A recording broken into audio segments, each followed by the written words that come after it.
ఊరుంటది, వాళ్ళ తల్లిదండ్రులు లేదు, వాడు జన్మించడు, వాడికి కూడా ఒక ఊరుంటది.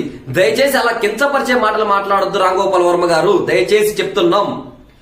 ఎందుకంటే ఈ రోజు తెలంగాణ సమాజం నిరుద్యోగులు ఎవరైతే నిరుద్యోగులు ఉన్నారో వాళ్ళందరి వైపు కూడా గవర్నమెంట్ చూస్తుందంటే కారణం బర్రెలక్క.